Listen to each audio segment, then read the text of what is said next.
d'après une étude de Pas Conseil, qui est d'ailleurs un client prestigieux de Converso, dont Bertrand parlera peut-être tout à l'heure. 85% des entreprises ont ou ont prévu de lancer des initiatives dans le domaine de l'IA cette année. Voilà, donc on voit que c'est le privé et le public qui sont, enfin plutôt le privé et le monde d'entreprise qui sont directement concernés. Donc l'objectif de cette réunion et de cette petite heure que nous allons passer ensemble est de vous donner de la hauteur sur les enjeux de l'IA et de ses pièges avec John, que je connais de longue date et qui cumule des années d'expérience en tant qu'entrepreneur et conférencier de haut vol dans le sujet de la tech et de l'IA. Il a même écrit un livre qui a orné ma table de nuit pendant quelques semaines, il y a déjà au moins 2-3 ans, donc il était déjà précurseur. Et puis on aura bien sûr l'intervention on va entrer directement dans le concret avec notre partenaire Converso et son cofondateur Bertrand, qui vous présentera des exemples concrets de déploiement de leurs solutions dans l'IA conversationnelle, notamment dans la gestion de la relation client dans des grands groupes. Voilà. Alors, l'agenda est assez simple, va être éclaté en trois parties. Donc ça, c'est l'introduction. Alors, du coup, j'en profite pour me présenter, puis je passerai la parole directement à John et ensuite Bertrand pour faire leur présentation et se présenter peut-être plus en détail. Donc moi, je suis le fondateur de GoInDev, qui est une société spécialisée dans la transition digitale et dans l'innovation, qui est basée en France et à Rabat.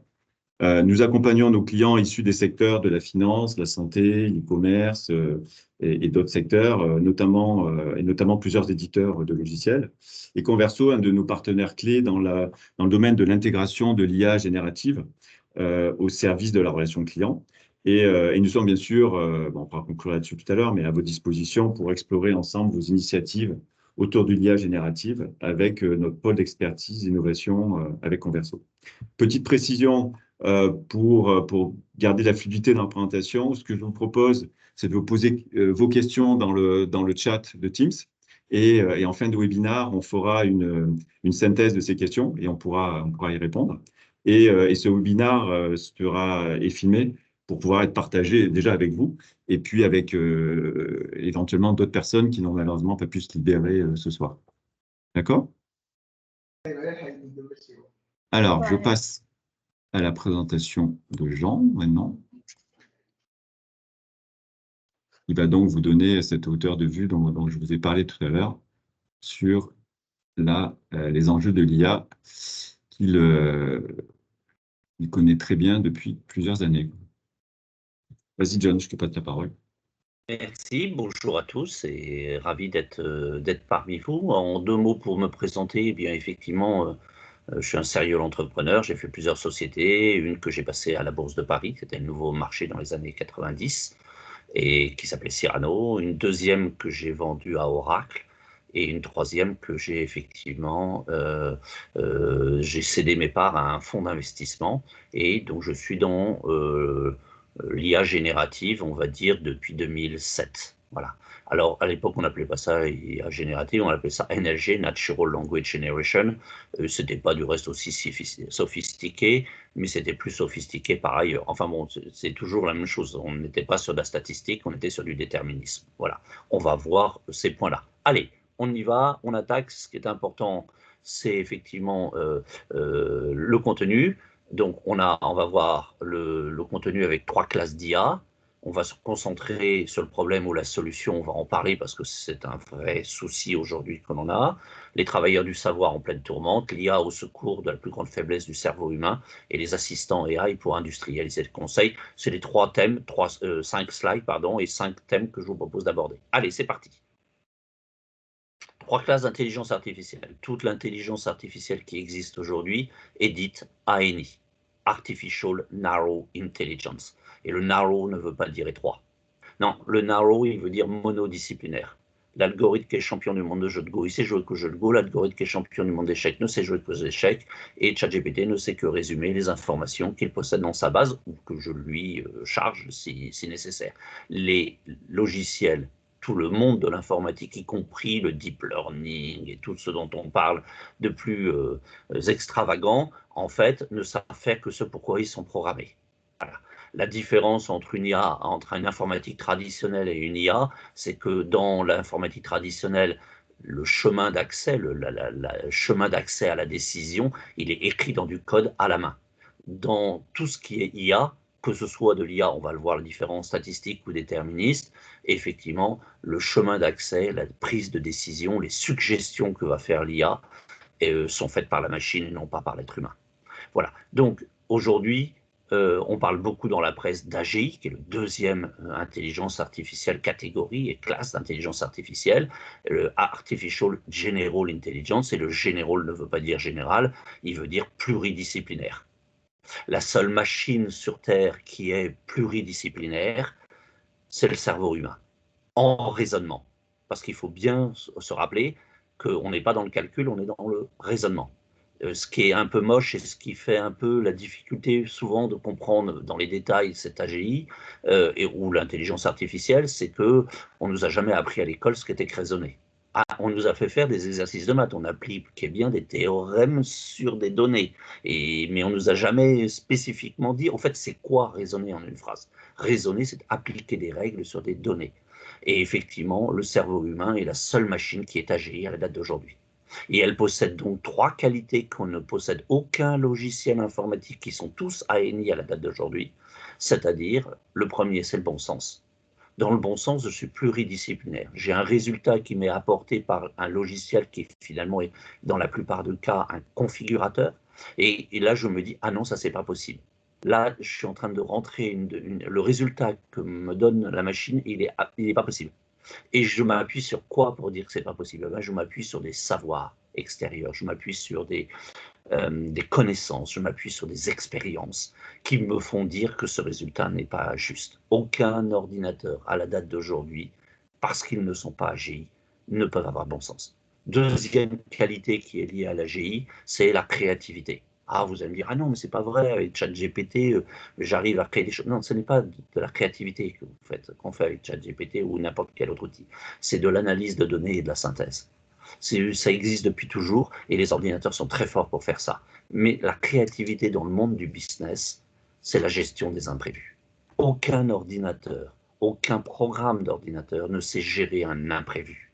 Et dans l'AGI, parce que la gestion d'imprévus, c'est du pluridisciplinaire. Et donc, on peut dire que la créativité est un monde qui est restreint à celui du pluridisciplinaire. Et donc, les ordinateurs ne sont pas pluridisciplinaires. Seul le cerveau humain est réellement créatif dans sa définition. Le troisième élément, ben, c'est l'empathie. L'empathie, dans la racine du mot, c'est comprendre la souffrance de l'autre. Seul l'être humain est capable de comprendre la souffrance de l'autre parce qu'il est pluridisciplinaire. La troisième, bien sûr, type d'intelligence artificielle, c'est la super intelligence artificielle où la machine auto-apprendrait, apprendrait ce qui est bien et n'est pas bien de l'être humain et arriverait à un tel niveau d'apprentissage qu'elle obtiendrait un niveau de conscience et se dirait 8 milliards d'humains sur Terre, c'est un peu trop, je vais en garder quelques-uns dans un zoo et je vais prendre le contrôle de la Terre pour éviter que la planète s'abîme. Voilà, donc ce n'est pas notre sujet. On revient sur l'IA simple si vous voulez bien. En bas du slide, vous voyez qu'il y a de l'IA statistique et de l'IA déterministe. En ce moment, depuis quelques années, la mode est à l'IA déterministe, mais à l'IA statistique. Mais effectivement, il y a toujours une guérilla entre la statistique et le déterminisme. La statistique, c'est les réseaux de neurones, c'est une boîte noire, on ne comprend pas comment ça fonctionne, on sait que le résultat est partiellement faux, et on se contente d'une vérité qui est relative. Et il y a des champs d'application où on ne peut pas faire mieux que la statistique. Je veux faire du prédictif, je veux étudier une tendance. De toute façon, ce n'est pas la peine d'avoir un résultat exact, puisque sur une tendance, je n'obtiendrai jamais des chiffres qui sont exacts, puisque je ne connais pas encore, je ne fais que de la prospective. Voilà.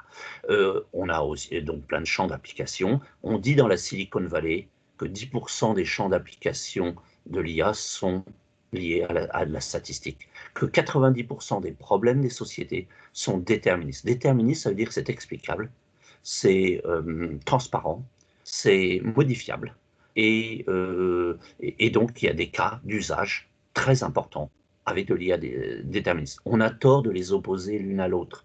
Elles sont complémentaires. C'est ça qu'il faut retenir. Merci. Next.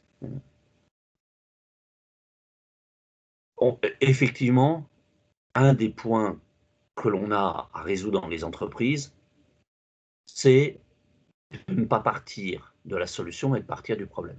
Souvent, les gens viennent me voir, je donne une centaine de conférences par an sur l'intelligence artificielle, et les gens m'appellent et me disent « John, on voudrait faire un projet d'intelligence artificielle, qu'est-ce que tu nous conseilles ?» Et je leur dis surtout « Ne faites rien. » Voilà, ne faites rien. Venez pas me voir en me disant que vous voulez faire un projet d'intelligence artificielle. Dites-moi quels sont les problèmes que vous voulez résoudre, et peut-être que l'IA a un champ d'application qui pourrait vous aider. Il faut partir du problème. La décision d'achat d'un client, et dans le monde entier, quand on est en B2B, 95% des décisions d'achat sont basées sur la résolution d'un problème. Si je sais qu'on n'aime pas le mot problème, alors parlez de problématique si vous voulez, mais mettons les pieds dans le plat. Une informatique qui marche est une informatique qui résout des problèmes. 95% c'est des problèmes à résoudre et 5% c'est de l'envie.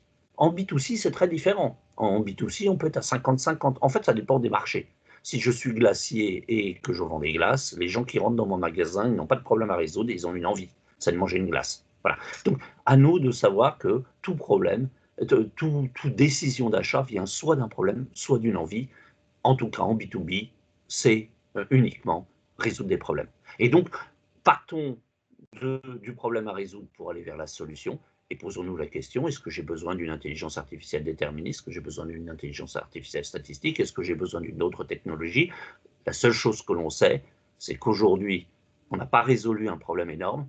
On va nous annoncer, l'INSEE va nous annoncer dans les mois qui viennent, probablement on va essayer d'attendre à les élections, mais vont nous annoncer qu'effectivement la productivité de la France a baissé de 5%, dans les entreprises a baissé de 5%, lié entre le 1er janvier 2019 et le 31 décembre 2023. On sera autour de 5%, peut-être un petit peu plus. Voilà, de baisse de productivité. On s'aperçoit et on sait que les entreprises les plus informatisées subissent un plafonnement de la productivité de leurs salariés. Pourquoi? On va le voir juste après. Mais en tout cas, il faut le prendre en compte. En fait, il y a plusieurs théories, bien sûr. Ce n'est pas un seul facteur qu'il faut prendre en compte. On nous dit il y a le Covid long, on nous dit il y a le désengagement des salariés, on nous dit il y a de plus en plus d'apprentis puisqu'on a relancé l'apprentissage en France et un apprenti est moins productif qu'un salarié senior. Probablement, mais rien n'explique les 5%. Par contre, ce que l'on sait, c'est que les travailleurs du savoir, qui représentent 41% de la population française et qui produisent 80% du PIB, 80% du PIB, un travailleur du savoir se distingue par le fait que sa valeur ajoutée au projet dans lequel il travaille est liée à sa matière grise. Voilà. Et donc, ces travailleurs du savoir, ils font face à 4 contraintes. En tout cas, c'est un point de vue, et c'est le point de vue de John. Le premier contrainte, c'est vous devez analyser de plus en plus de données pour prendre une décision. La quantité d'offres et de solutions disponibles sur Internet ou que vous proposez a été décuplée en 20 ans. Le nombre de réglementations a été multiplié par 5. Je sais que vous allez me dire que votre sensation, c'est par 10 ou par 20, mais c'est par 5 en fait.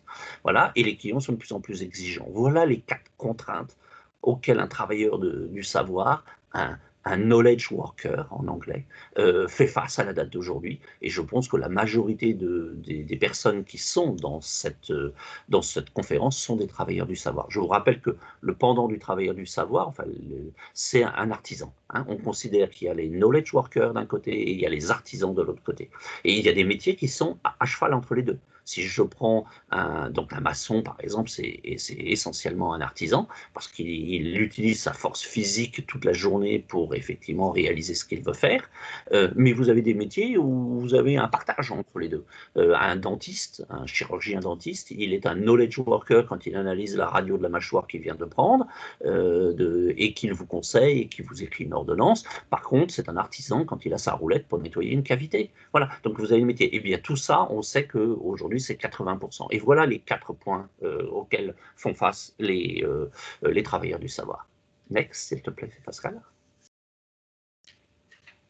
la plus grande faiblesse du cerveau humain qui pourrait expliquer cette perte de productivité, c'est son incapacité à raisonner sur plus de 7 points de données. Alors, on va détailler. Le cerveau humain possède 2 types de mémoire, la mémoire courte et la mémoire longue. La mémoire courte, c'est celle que vous utilisez pour retenir, par exemple, le code que vous envoie votre banque pour valider une transaction. Et ce code a combien de chiffres généralement? Généralement, il a 6 chiffres. On vous envoie un code à 6 chiffres, vous le lisez sur votre téléphone portable, vous posez le téléphone portable, vous mettez les doigts sur le clavier et vous allez taper les 6 chiffres. Et ça, ce chiffre, vous allez l'oublier quelques minutes après, voire quelques secondes après, parce qu'en fait, il est allé en mémoire courte. Donc, c'est la mémoire courte. Voilà. La deuxième mémoire que l'on a, qui sont des mémoires complètement distinctes et qui ne travaillent pas du tout de la même façon, c'est la mémoire longue. En mémoire longue, vous allez pouvoir garder des informations sur la durée, sur des années. Rappelez-vous, les listes de vocabulaire, on vous disait, ah ben non, il faut les réviser tous les jours. En fait, il faut les désapprendre et les réapprendre. En mémoire longue, on sait aujourd'hui, grâce au CNRS, qu'en moyenne, il faut apprendre et désapprendre 17 fois une règle ou une information pour la retenir sur la durée. La durée, c'est vraiment des années. Et donc, effectivement, dans cette mémoire longue, on va stocker des règles. Des règles, ça veut dire, les règles, c'est comment faire. Hein, les règles, c'est comment faire. S'il se passe ceci et ceci, il faut faire cela. Pour faire un inventaire, il faut d'abord faire ceci. Chacun a ses règles qui sont un peu des règles culturelles, mais qui sont surtout des règles professionnelles. Et c'est pour ça que quelqu'un qui rentre dans le monde professionnel, dans une entreprise, il va mettre 6 mois ou 1 an ou 2 ans à être à pleine performance, c'est-à-dire à apprendre des milliers de règles qu'on va pouvoir stocker en mémoire longue. Quand on raisonne, l'intelligence, c'est de savoir sélectionner parmi ces dizaines de milliers de règles, quelles sont les règles qui sont applicables dans le raisonnement que l'on veut, et de les appliquer sur des données, mais les données que l'on a, elles sont en mémoire courte. Le cerveau, il va stocker les données pour raisonner. Le raisonnement a lieu en mémoire courte. La plus grande faiblesse du cerveau humain, c'est son incapacité à raisonner sur plus de 7 points de données. Et ça s'appelle la loi de Miller. Quand Miller a sorti dans les années 60 ses travaux, ça a été un tollé dans les universités du monde entier. Les gens ont dit, ben non, c'est du n'importe quoi, ça c'est pour les autres, nous on est des scientifiques, on est des intellectuels, on fait mieux. Et 1000 études ont été lancées pour démontrer que M. Miller s'était trompé. Au bout de 20 ans, on a appelé ça la loi de Miller, parce que M. Miller, toutes les études convergeaient vers la même chose. Un être humain ne sait pas raisonner sur plus de 5 à 7 points de données. Ça veut dire aujourd'hui, dans un monde, si on se souvient du slide précédent que j'ai montré, dans un monde où on a de plus en plus de données sur lesquelles il faut raisonner, dans un monde sur lequel on a de plus en plus de complexité, chaque chose devient plus complexe, parce que les produits se sont sophistiqués, parce que les réglementations ont été augmentées. En fait, l'être humain passe son temps à faire des biais, notre cerveau passe son temps à faire des biais, et à prendre des décisions qui sont complètement illogiques. Et c'est pour ça que quand vous allez voir 3 médecins, vous avez 3 diagnostics, avec une vraie maladie, puis je ne parle pas de la grippe ou du Covid, pas un truc simple. Dès que vous avez une maladie un peu bizarre, on ne sait pas ce que c'est, ben vous allez voir autant de médecins, pourtant vous arrivez avec votre IRM, vos analyses biologiques, vous avez autant de résultats que vous voulez. Quand vous allez voir 3 investisseurs financiers, et ben vous avez 3 points de vue différents. Vous dites, ben voilà, j'ai touché un héritage, je voudrais le placer. Vous avez autant de personnes à qui vous parlez, autant de résultats et de diagnostics que vous avez. Et la raison, c'est que vous n'avez pas des personnes, vous avez des personnes qui sont de bonne foi en face de vous, mais ces personnes de bonne foi, elles se trompent parce qu'elles doivent raisonner sur plus de 7 points de données.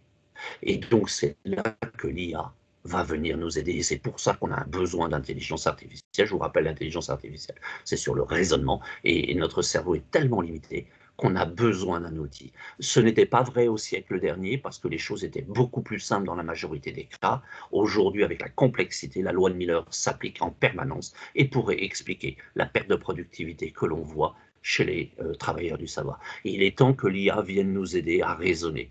L'IA n'a pas de bon sens, n'a pas de créativité, n'a pas d'empathie. C'est donc pas le résultat de l'IA qui est la solution, c'est la collaboration entre l'homme et la machine. L'IA doit nous donner des suggestions et à partir de ces suggestions, le cerveau doit appliquer son bon sens, sa créativité et son empathie pour choisir parmi les solutions qui fonctionnent de façon rationnelle, quelle est celle qui est la mieux adaptée au client. Next.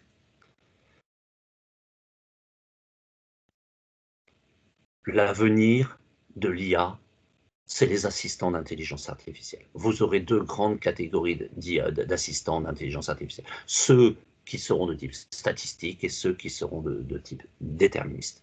Un assistant IA, on va lui confier quoi? eh ben, on va lui donner l'analyse des données. Parce que le cerveau ne sait pas analyser un grand nombre de données. On avait fait des progrès dans le calcul en mettant des logiciels bureautiques de type Excel, tableur. Ça, c'était pas du calcul. On va avoir l'équivalent, le pendant d'Excel, mais dans le monde du raisonnement. L'IA va faire le lien entre le problème du client et le meilleur produit ou service qui a proposé dans le contexte, et ça de façon rationnelle. Et donc là, le cerveau sait très mal faire ces liens-là. Le troisième, c'est l'IA. La troisième fonction, ça va être d'expliquer, puisque la machine ne sait pas donner un résultat qui est satisfaisant, puisqu'il ne sait pas, il n'a pas de bon sens, pas de créativité, pas d'empathie, il va devoir expliquer ses choix. Et là, effectivement, dans ce cadre-là, on ira plutôt sur des IA de type déterministe. Et là, la machine va nous expliquer pourquoi. On n'a pas le temps ce soir de vous montrer une démonstration, mais ça aurait été intéressant de vous montrer des démonstrations dans ce sens-là. Et effectivement, la machine va dire, eh ben voilà les plus de cette solution et les moins de cette solution, voici les plus de cette solution et les moins de cette solution. Et c'est l'être humain qui, dernier clic, Pascal, qui va effectivement prendre la décision finale avec son bon sens, sa créativité. Il y a 5 ans, j'ai écrit un livre qui s'appelle The Rise of the Cobot, qui était donc un livre en anglais et qui expliquait que l'avenir de l'intelligence artificielle, c'était la collaboration entre l'homme et la machine. Bien sûr, on m'avait dit à cette époque, John, t'es un peu dépassé. Aujourd'hui, alors ça, c'est la révolution des services, c'est un autre livre que j'ai écrit, mais en langue française. Et donc, The Rise of the Cobot est en anglais. Et à l'époque, on m'a dit, bah, t'es un peu dépassé. Aujourd'hui, on admet que l'IA a sa place en collaboration avec l'être humain. Regardez les voitures autonomes. On nous avait dit, ça y est, les voitures autonomes, c'est fini, il n'y aura plus de chauffeurs humains. On a mis 600 voitures dans San Francisco, elles ont été cassées la nuit. Finalement, les 400 dernières voitures, il y en a une qui a fini par tuer un scooter, voilà. Et derrière, ils ont mis un feu de paille là-dedans, ils ont retiré les voitures. Les voitures autonomes, ça ne fonctionne pas à la date d'aujourd'hui. Voilà. Pareil, on nous avait dit, ah, mais l'IA c'est formidable, elle va remplacer les radiologues. Donc effectivement, le patron de l'intelligence artificielle de Google avait dit, arrêtez de former des médecins radiologues, ça ne sert plus à rien. On a arrêté aux États-Unis de former des médecins radiologues, et cet été, au mois d'août, ils ont relancé de l'immigration à des salaires à 300 000 $ avec des prévisions d'embauche de plus de 4% par an jusqu'en 2030. Aujourd'hui, ce qui fonctionne en radiologie médicale, c'est la collaboration entre un médecin et une machine basée sur l'IA. Donc l'avenir, c'est la collaboration, c'est donc les assistants d'intelligence artificielle, et ça va me permettre de passer la main à Bertrand, qui va vous donner et vous présenter son offre. Okay. Merci beaucoup, c'était très intéressant, très éclairant. Et c'est vrai que l'exemple pris avec différents médecins qui te donnent différents diagnostics, je pense que tout le monde l'a un peu vécu, quoi. Alors, je vais arrêter le partage et passer la main du coup à... Alors, il y a même une question. Je ne sais pas si tu prévois de la poser maintenant. Question ou si on attend la fin. J'avais prévu de faire différemment, mais on peut le faire à la volée maintenant, si vous voulez. Allez, le temps de faire la transition sur nos slides. Ouais. Vas-y, tu as la question du coup, Bertrand, parce que moi j'étais en... Alors, j'ai vu quelqu'un qui levait la main. C'était Ayoub, je crois. Il y avait une question, Ayoub? Non? Non. Je laisse lancer le partage. Okay. Bon, on les gardera pour la fin. Allez, voilà. Bon, merci encore. Je pense que c'était très, très instructif. C'était effectivement très instructif et je partage totalement cette vision des... Alors, c'est une question. Est-ce que vous entendez bien Bertrand? Parce qu'on est dans la même salle, ça ne se voit pas, mais et on est sur mon micro, donc oui. Ça va? Si tout va bien, sinon je le coupe en micro. Ok, mais je vais essayer de parler fort aussi. Désolé Pascal. Donc je partage tout à fait ce que vient de dire John, effectivement sur le fait que l'IA est un assistant. Et d'ailleurs on entend de plus en plus la sémantique du copilote qui je trouve fonctionne bien dans ce cadre. Donc pour ma part, pour les 25 prochaines minutes, ce que je vous propose, c'est une introduction sur ce qu'on fait on va vite passer sur des cas d'usage et des démos, des choses très pratiques de ce que l'on voit, de ce que l'on fait avec nos clients dans les centres de relations clients. On va partager quelques REX clients dans différentes industries et on va aussi vous expliquer, et je vais vous expliquer comment on utilise également l'IA chez nous, chez Converso, pragmatiquement, parce qu'il est toujours important d'utiliser nous-mêmes la technologie avant de la faire goûter à nos clients. Donc, en termes d'analyse, vous en avez certainement vu un certain nombre ces derniers mois. Moi, j'en ai retenu deux qui sont faits par à la fois l'analyste Gartner et puis par McKinsey. Je trouve que la vision à droite est assez intéressante et c'est la raison pour laquelle on fait beaucoup de projets et beaucoup de cas d'usage dans le domaine du service client. C'est que quand vous voyez le ranking en fait des cas d'usage, eh bien, vous avez toute la dimension vente, marketing, service client. Ça, évidemment, l'IA générative a démarré avec le Copilot GitHub. C'était le premier copilote qui bénéficiait du modèle génératif qui s'appelle Codex et qui fait partie de la suite d'OpenAI. Donc, plusieurs millions de développeurs qui ont utilisé ces solutions pendant maintenant, ça fait près de 3 ans et qui ont pu donner beaucoup de feedback sur cette solution et avec beaucoup de statistiques sur les gains pour les différents types de développeurs en fonction de leur seniorité et en fonction des tâches qu'ils ont à faire. Donc, le développement logiciel, c'est évidemment une zone clé dans l'IA générative, les fonctions vente, marketing et service client également. Et puis ici, sur la gauche, vous voyez un petit peu les impacts en termes de création de valeur sur l'expérience client, sur la croissance, sur l'optimisation des coûts et d'autres domaines comme la continuité des activités. Et finalement, on voit, selon les différents cabinets ou cabinets de conseil, les chiffres et les domaines correspondre grosso modo à ces présentations. De notre part, pour nous, chez Converso, en tant qu'éditeur, on existe depuis 2017. On avait démarré dans le domaine du traitement automatique du langage avec des fonctions de NLP qu'on a enrichi avec les fonctions de machine learning appliquées au texte. Et puis, on a enrichi notre plateforme avec les derniers algos d'IA générative qui crée un impact massif en termes de création de valeur. Et notre spécialité, c'est finalement d'utiliser les capacités de ces modèles.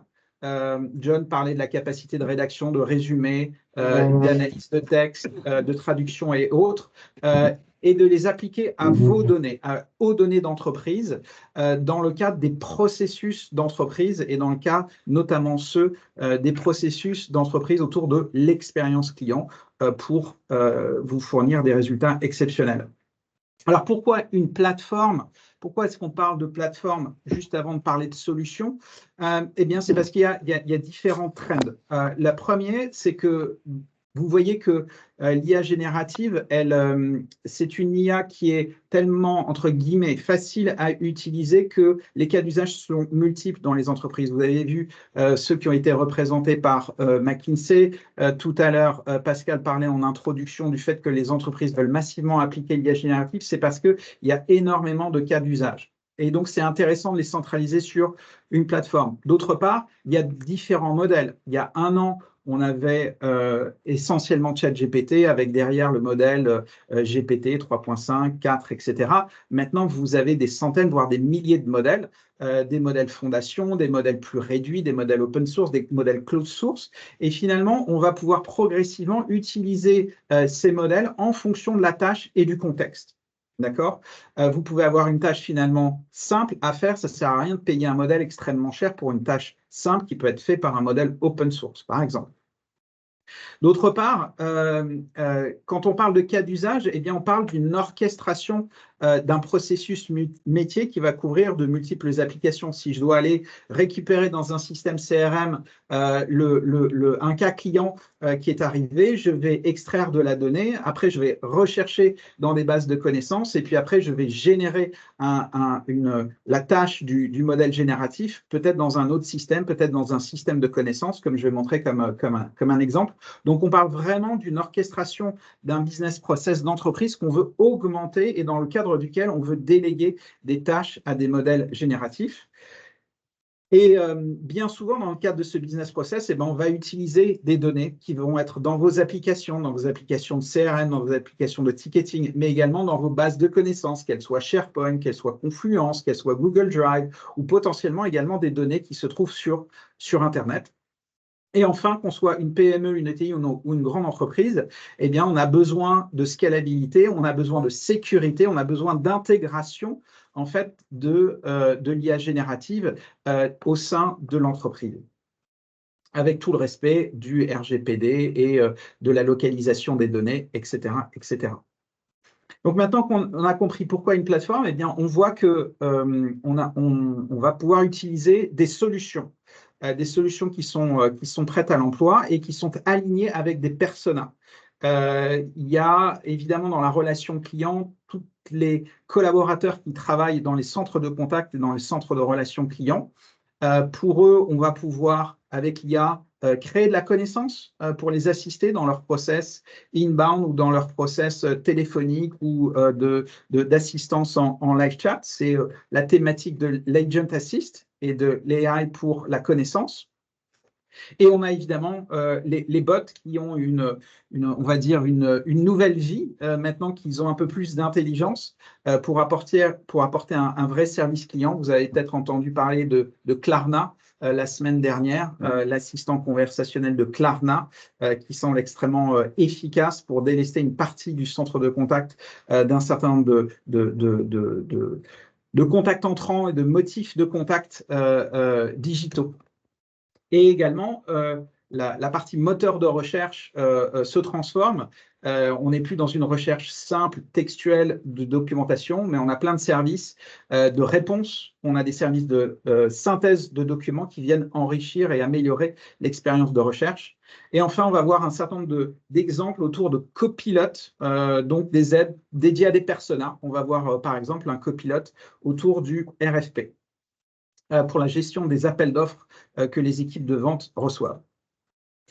Et donc, la plateforme, pour terminer la présentation de notre solution, elle s'intègre rapidement dans le système d'information parce qu'à la fois, elle a plein de connecteurs vers des applicatifs de tout type en entreprise, que ce soit du côté de l'IT, du service management, des ventes, des suites collaboratives, des applications de RH, de finance, et puis ces différents modèles qu'on va pouvoir orchestrer en toute sécurité parce qu'on utilise l'authentification, parce qu'on utilise les rôles de vos utilisateurs pour savoir à quelles connaissances ils ont accès. Tout ça, c'est très important parce que, en fait, pour que l'IA ne réponde pas de manière, on va dire, uniforme, elle a besoin d'informations contextuelles sur le client, sur l'utilisateur. Et c'est ça qui permet de donner des réponses plus précises en utilisant vos connaissances d'entreprise, en utilisant l'information contextuelle qui est dans vos applications, dans vos connaissances.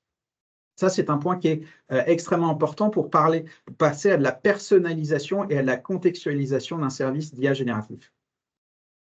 Donc, en synthèse, vous voyez qu'on a donc depuis 2017 maintenant conquis un certain nombre de grands clients. On a à la fois des PME, des ETI et des grands comptes qui travaillent avec Converso. Et à ce titre, il est important de noter que Converso est une solution qui est labellisée par le Hub France IA et par la région Île-de-France et qui fait que nos clients bénéficient de financement de leurs projets IA sur notre plateforme qui sont extrêmement intéressants pour amorcer vos expérimentations. Et puis, les éléments qui sont différenciants, c'est qu'on a construit une solution qui est pour les métiers, qui permet d'optimiser les résultats des modèles génératifs appliqués à vos données d'entreprise, que l'on va combiner ça avec les modèles traditionnels ou déterministes de NLP et également de machine learning appliqués au texte, avec des solutions qui sont prêtes à l'emploi. Donc, on va pouvoir aller vite dans le déploiement. Et ça, c'est une donnée qui est très importante, c'est que les entreprises veulent avoir rapidement, en moins de 12 mois, des résultats et également sécurisé parce que vous voyez qu'on a des clients qui travaillent dans des industries réglementées et que donc on a dû faire un effort important pour passer des certifications comme SOC 2 Type 2 aux États-Unis qui est très populaire, qui rend notre plateforme complètement auditable avec des tests d'intrusion qui peuvent être faits par un certain nombre de clients évoluant dans le domaine aussi bancaire et avec nos connecteurs pour nous intégrer au SI. Et puis bientôt, en 2024, on souhaite proposer une offre qui soit 100% entre guillemets française, avec un hébergement aussi sur un cloud souverain français et en utilisant des modèles open source d'origine française et qui nous permettra d'avoir une solution 100% française et qui rendra nos clients indépendants des GAFA. Maintenant, on va passer à la partie expérience client et un certain nombre de démos. Et donc, je ne sais pas si tout à l'heure tu as cité Hubia. Ouais. Si c'est ce moment-là que tu vas parler, tu sais, en plus des aides dont peuvent bénéficier les entreprises parisiennes. Voilà, exactement. C'est les entreprises franciliennes bénéficient du pack KIA, c'est-à-dire que Converso est une solution qui est éligible au pack KIA. Et quand vous choisissez notre solution, eh bien, vous bénéficiez de financement de la région Île-de-France. Donc, l'histoire que je vais vous raconter, c'est celle du conseiller client et une de ses problématiques pour scaler et pour opérer mieux dans le service client, c'est souvent qu'il manque de contenu. Et donc, les opérateurs dans les centres de contact sont un peu démunis devant leurs clients parce qu'ils ont eu une formation, ils ont eu accès à 2-3 fiches, mais finalement, ils sont rapidement débordés par des questions supplémentaires qui viennent et ils n'ont pas forcément les contenus. Donc, il faut qu'ils aillent voir leurs petits copains. Les entreprises ont des problèmes quand elles veulent se déployer à l'étranger. Aussi, les contenus, les offres évoluent extrêmement rapidement. Et le contenu et le knowledge, en fait, n'évoluent pas aussi vite. Et donc, on va voir un exemple où notre plateforme orchestre un process pour partir des données clients, des données qu'on va appeler non structurées, des données clients, pour produire de la connaissance semi-structurée qui va être revue par l'humain, supervisée par l'humain, avant d'être rendue disponible pour le plus grand nombre. Et donc, le parcours client, il commence assez simplement. Il commence par un client qui a déposé dans vos formulaires une demande. Donc, cette demande, elle est arrivée dans votre CRM. Donc, ça, ce n'est pas la solution Converso, c'est votre CRM. Donc, j'ai commandé en fait une montre connectée. Je l'ai utilisée une fois dans la piscine. Elle ne fonctionne plus. Elle était waterproof. J'ai besoin d'être remboursé. Et donc, dans votre CRM, la personne au centre de contact, eh bien, elle va répondre. Elle n'utilise pas d'article de connaissance, aucune connaissance parce qu'elle n'existe pas. Et elle répond sous la forme d'un ticket. Donc là, on n'a pas cette scalabilité du service client parce que les connaissances n'existent pas. Maintenant, dans la solution Converso, dans la plateforme, vous pouvez directement demander la création d'articles. Et ces articles, et cette connaissance, elle est créée par la plateforme. Qu'est-ce que notre plateforme a fait? Elle a scrollé en fait tous les tickets du service client qui répondent à la problématique qui a été définie par la personne du service desk. Et on voit ici qu'elle a utilisé le ticket A pour pour écrire le 4e paragraphe et elle a utilisé une autre source d'information, le ticket B, pour écrire la totalité du paragraphe 3. Et donc, le système a scrollé un système de CRM, a identifié des tickets qui sont pertinents et a créé dans une base de données cible, a amorcé une connaissance qu'on appelle une connaissance semi-structurée. Et avec les prompts qu'on a donnés à la plateforme, avec ce qu'on appelle le few-shot learning, c'est-à-dire des exemples qu'on a donnés à la plateforme, eh bien, elle a écrit ce texte qui va pouvoir être amendé par l'expert dans le domaine. Donc voilà un exemple assez concret de passage d'une donnée non structurée, pas utilisable par les collaborateurs, à une donnée semi-structurée qui peut ensuite alimenter vos moteurs de recherche, vos bots, vos agents augmentés pour la suite de vos opérations. Donc, on le voit partout, la génération de contenu est une dimension assez importante dans toutes les fonctions d'entreprise. Et voici un cas qui est concret.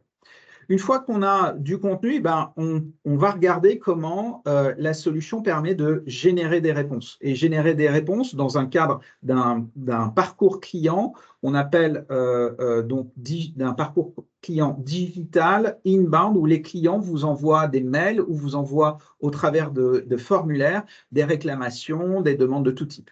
Et on va voir comment la plateforme va orchestrer ce process de génération d'une proposition de réponse à l'attention du conseiller client. Et là, on va voir comment on se connecte à un système CRM, votre système CRM, comment on analyse dans le ticket entrant la data, comment on va faire une recherche dans vos connaissances d'entreprise qui sont dans un autre système, et qu'on va demander à l'IA générative de produire la réponse la plus personnalisée par rapport à la problématique client et d'aller poster cette réponse dans le système CRM.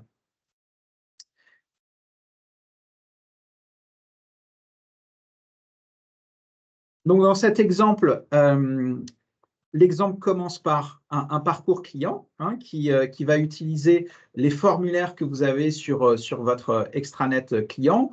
Je vais m'authentifier comme client. Je vais donner la description de ma demande de retour produit. J'écris ici en texte libre. Tout ça, ça va créer un nouveau ticket dans mon système de CRM qui est en attente de traitement. L'IA va donc, et la plateforme va intercepter tous les nouveaux tickets entrants dans votre système de CRM. Vous pouvez avoir un CRM Zendesk ou Salesforce ou autre. Le principe va être le même. J'intercepte et puis je fais mon travail et je change le statut une fois que j'ai procédé à la rédaction de ma réponse. Et donc, ici, vous voyez une réponse qui a été générée en tant que note interne, d'accord? Donc, elle est là à disposition du conseiller client qui va pouvoir la superviser. Donc, c'est une note interne. C'est une note interne dans laquelle, avec les prompts, on a pu définir le message d'entrée. Je veux que tu fasses preuve d'empathie. Donc, tu fais preuve d'une écoute empathique et tu reformules ce que dit le client. Tu essayes de t'adapter au ton de ton client et puis au ton que l'entreprise souhaite avoir en face de ses clients. Et puis aussi, tu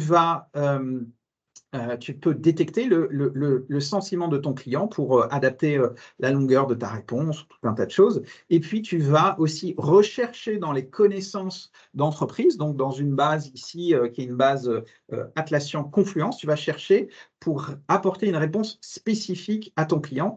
Et aussi, tu vas citer ta source pour la transparence. Auprès du conseiller client, tu vas citer la source que tu as utilisée pour formuler toute cette partie en bleu clair. Et donc, pour que l'IA écrive cette partie qui est spécifique et qui est unique à votre entreprise avec vos connaissances d'entreprise, encore une fois, là, on a pris l'exemple de Confluence, elles peuvent être dans un SharePoint, dans un Google Drive, elles peuvent être dans de multiples endroits. Eh bien, qu'est-ce qu'on fait? On fait un process qu'on appelle le RAG, Augmented Generation, et qui fait qu'on a indexé toute cette base de données, qu'on a pu chercher à l'intérieur de cette base. À l'intérieur de cette base, on a identifié le bon article, on a identifié le bon paragraphe, et c'est cette data qu'on a envoyée au modèle de langage et qui, sur cette base, génère une réponse qui est personnalisée. Cette réponse qui est personnalisée, elle est supervisée par votre agent du contact du centre de relations client avant qu'elle soit envoyée à votre client.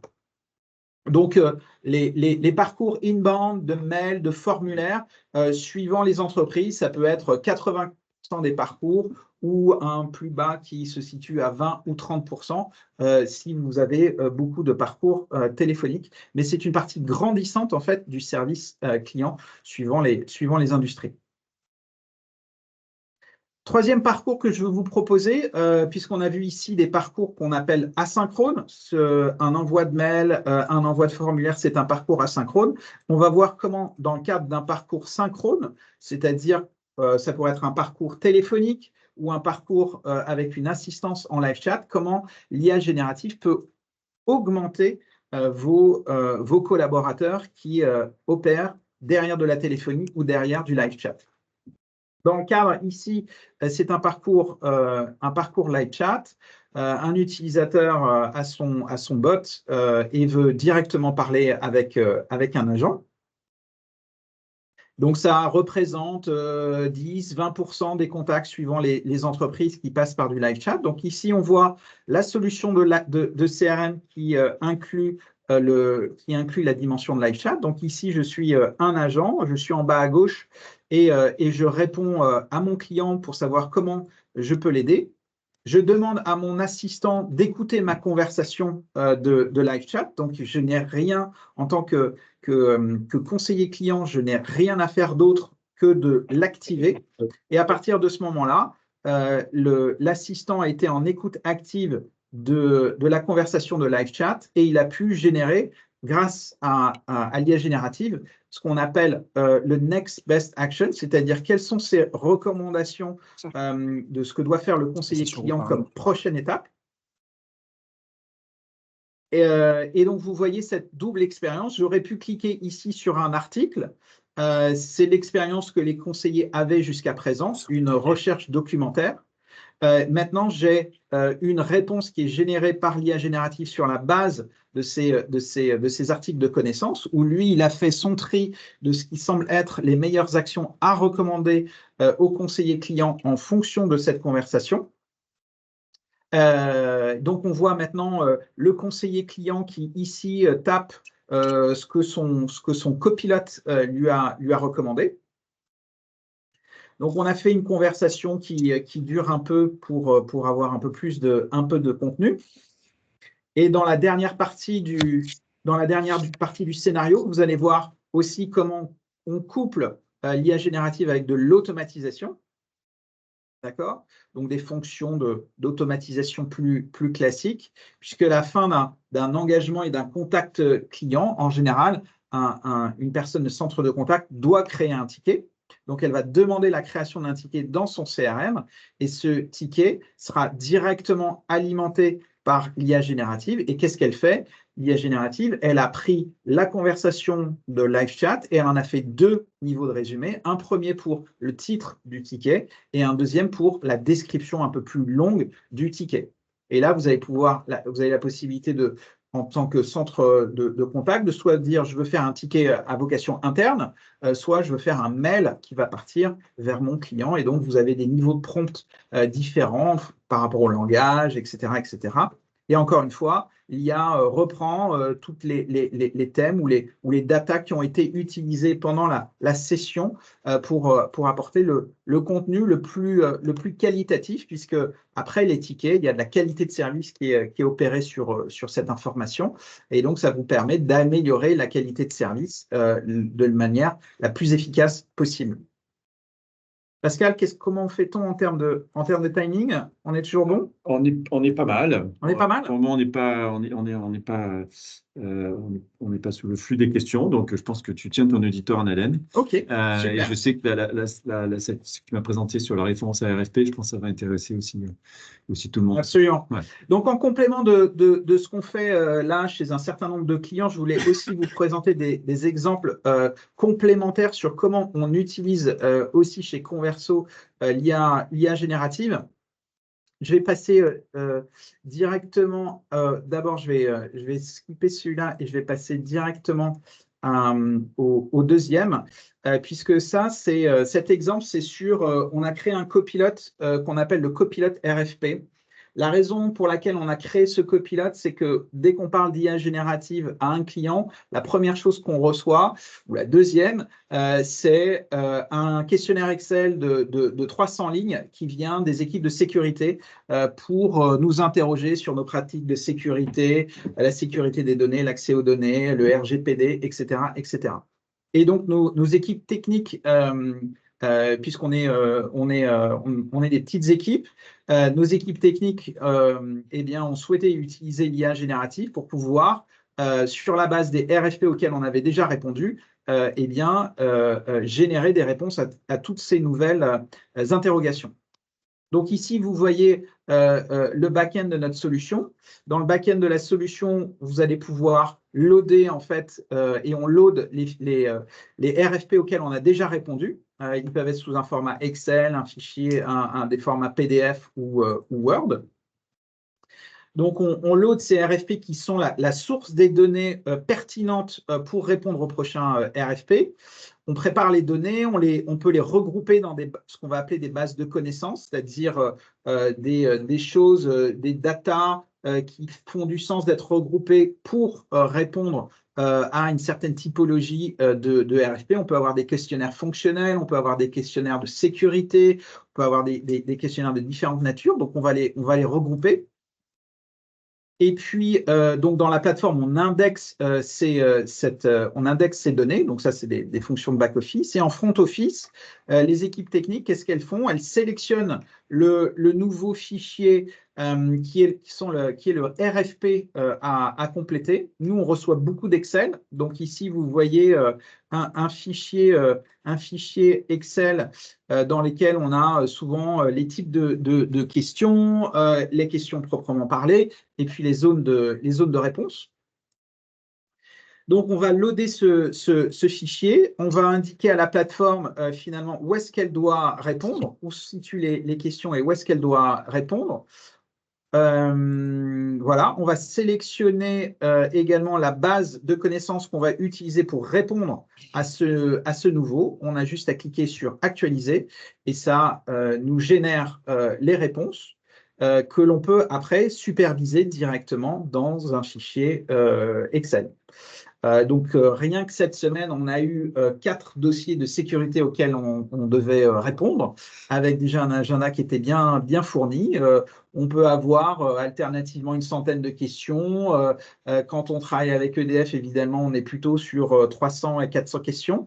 Et donc, ça nous sert très, très bien. Et puis, au fur et à mesure, notre data s'enrichit, s'améliore. Elle est toujours supervisée par notre responsable de la sécurité, évidemment, avant de partir à l'extérieur. Mais sur un cycle assez court, on a pu grandement améliorer la qualité des réponses que l'on fournit à nos clients et notre efficacité technique et commerciale. Le deuxième élément que je voulais vous présenter, et qui va bientôt passer en prod, c'est évidemment la partie bot.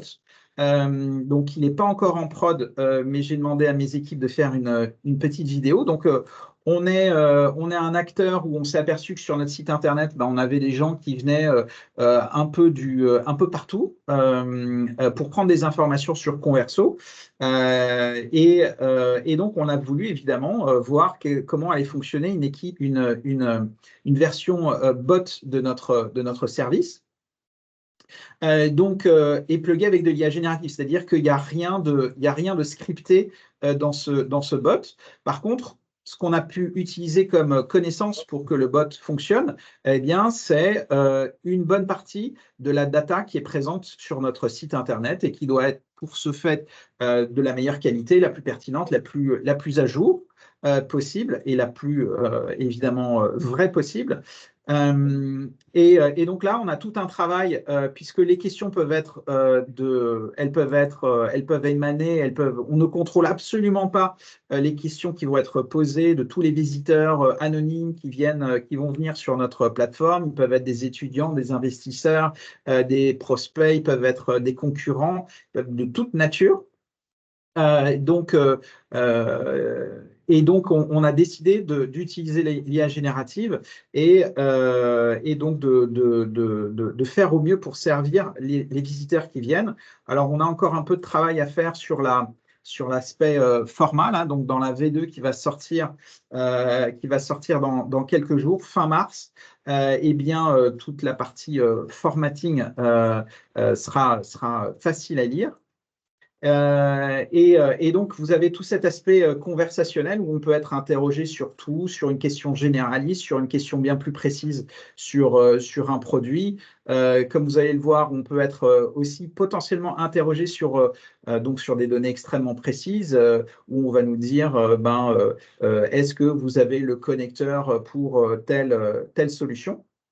Donc, ça nous oblige vraiment à penser à toute la data qui est sous-jacente pour alimenter le bot et qu'il utilise comme il veut pour générer ses réponses. Et puis, il y a forcément des questions auxquelles eh bien, on n'a pas de réponse. Par exemple, on n'affiche pas nos prix sur notre site Internet.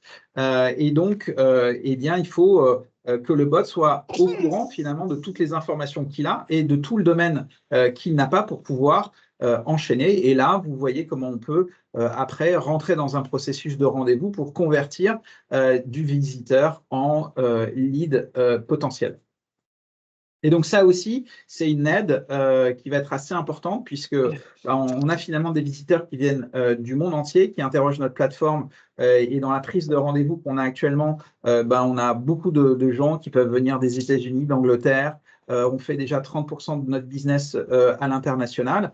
Et donc, le bot sera multilingue. Vous l'avez vu en anglais. Il va fonctionner aussi en français, en italien, et bref, en plusieurs langues avec un seul et même algo, ce qui est quand même hyper pratique. Pour arriver sur la partie client, je voulais partager avec vous plusieurs cas d'usage dans différentes industries qui utilisent notre technologie.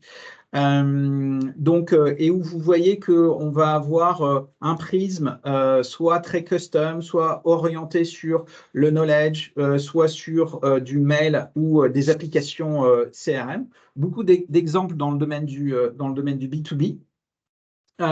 Donc, une première société dans le domaine des fintech et de la data pour les services financiers qui a équipé en fait tout son service de support client d'un bot pour répondre à des hedge funds qui attendent de la donnée pour leur portfolio client, qui sont clients depuis 2022.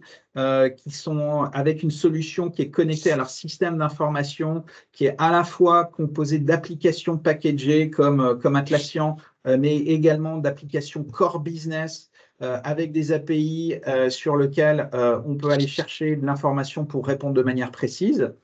Un bot qui est multicanal, où à la fois le bot va répondre dans un canal Teams directement au client, mais également dans un portail self-service, client. Le deuxième, donc évidemment, là, l'effet que l'entreprise recherche, c'est de la déflexion, c'est-à-dire il y a à peu près entre 20 et 30% des sujets extrêmement récurrents qu'il voit maintenant traités par la plateforme. C'est le sujet phare. Ici, c'est la déflexion au niveau des équipes support client. Le deuxième exemple, c'est un éditeur qui s'appelle VMS Software, qui est basé aux États-Unis, qui est une société qui existe maintenant depuis plus de 20 ans et qui a la spécificité en fait d'acheter des vieux operating systems à des gens comme HP, IBM et d'autres.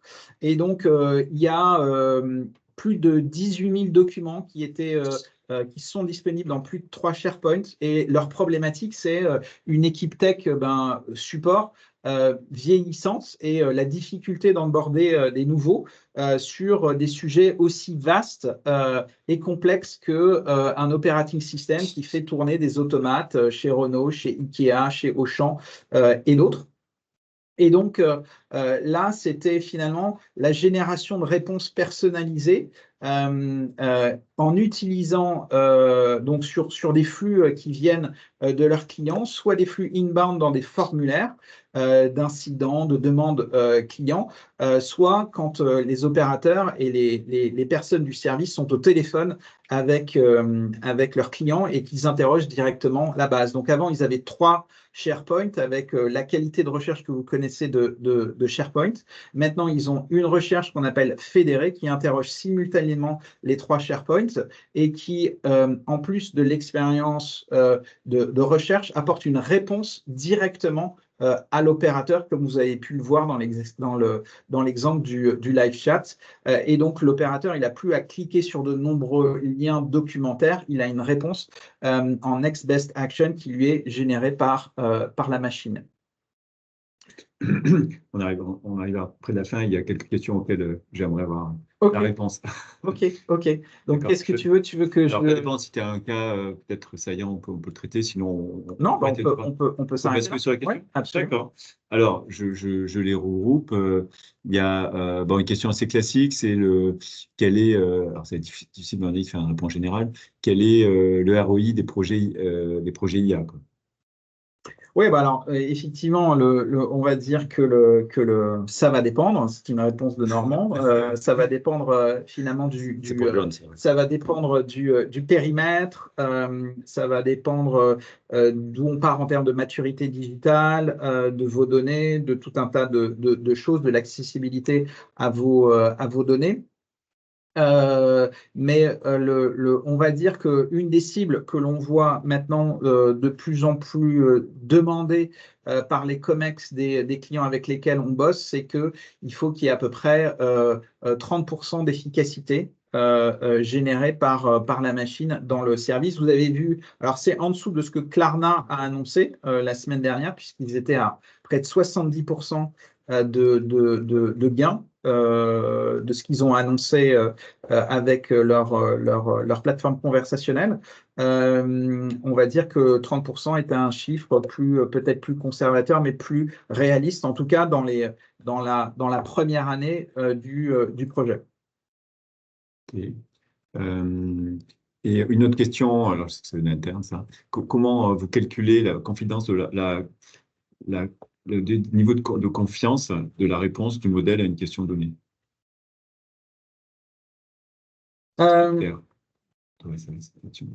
Alors, comment on calcule la confiance? Donc, effectivement, ce qu'on observe, c'est que les modèles, donc l'enjeu, c'est d'appliquer le modèle, de lui faire générer des réponses sur vos données et uniquement vos données, c'est-à-dire en excluant tout l'apprentissage qu'il a par ailleurs et qui lui permet de s'exprimer comme un chat GPT. Donc, on veut l'utiliser pour ses compétences et non pas pour ses connaissances. On veut appliquer ses compétences à vos données. Donc, ce qui fait que dans les projets, on a une phase de test. Alors, heureusement, on peut faire des tests en batch, avec des gros volumes qui permettent de comparer en fait ce que produit le modèle par rapport à ce que vos équipes produisaient auparavant. Donc, il y a cette collecte de données pour arriver à faire ces tests et qui donne l'occasion de faire des boucles d'optimisation et de tuning du pipeline de données. D'accord. Ça permet d'ailleurs à des clients de remarquer là où ils ont des conflits de données, c'est-à-dire à une même question des données conflictuelles, des données qui ne sont pas à jour.